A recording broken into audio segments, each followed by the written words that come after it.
Osée au chapitre 1er, nous voyons les 8 premiers versets. Nous sommes en train de parler sur le prophète, la prophétie et Dieu dans l'Ancien Testament. C'est-à-dire la relation qu'il y a entre Dieu et les prophètes. Alors, nous avons vu que le message, le thème sur les deux éléments qui constituaient la prophétie, c'était le jugement et le salut. Et voilà, une fois de plus, comme j'ai dit la fois passée, Dieu parlait de manière symbolique de temps à autre par le canal des hommes qu'il avait choisis. Donc, nous appelons ici les prophètes. Alors, vous voyez que Dieu envoie Osée d'aller épouser une prostituée répondant au nom de Gomère.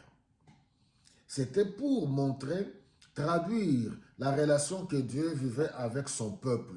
Voilà, son peuple qui s'est détourné de lui, qui est allé s'attacher aux idoles.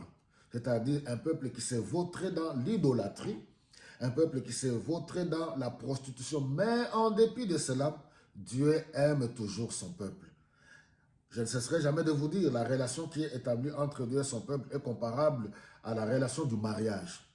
L'homme qui aime toujours sa femme, et voilà, Dieu envoie le prophète Osée qui épouse Gomère et ils ont eu 3 enfants. Le premier qui répondait au nom de Jisraël, le deuxième mal-aimé et le troisième étranger. Tout ce nom était significatif. Alors, si vous allez à la fin du livre de Osée, permettez que je ne lise que le verset 1. Parole que le Seigneur a communiquée à Osée. Osée chapitre 1er, le verset 1. Fils de Béri, alors que Jéroboam, fils de Joas, était roi d'Israël. C'était aussi l'époque de roi de Juda, Oséas, Yotam, Ahaz et Ézéchias. Voici comment le Seigneur commença de parler à son peuple par l'intermédiaire d'Osée. Il dit à celui-ci, va, épouse une femme qui pratique la prostitution sacrée. Les enfants que tu auras d'elle seront les enfants de prostituées. En effet, le peuple du pays se livre à une prostitution en se détournant de moi, le Seigneur. Vous pouvez lire jusqu'au verset 8. Voilà comment Dieu parle. Dieu, dans son cœur, il souffre. Il aime son peuple. Je ne sais pas aujourd'hui, Jésus-Christ a donné sa vie pour l'Église. Il s'est sacrifié pour l'Église. Où en sommes-nous par rapport à notre relation avec le Seigneur Jésus-Christ? À la fin de ce livre d'Osée, vous allez voir, en dépit de la souffrance de cette femme, de cette femme qui est l'épouse de Dieu, de ce peuple qui s'est livré dans la prostitution, dans l'idolâtrie, Dieu est toujours rempli d'amour. Comme un père, comme un mari, il dit, reviens ô Israël. Vous pouvez lire ça au chapitre 14. De la même manière, quel que soit de là où tu es tombé dans le péché, où tu t'es détourné de Dieu pour une raison ou une autre, tu as récidivé. Voici le message d'aujourd'hui. Dieu t'aime, Dieu te dit tout simplement, reviens ô ma fille.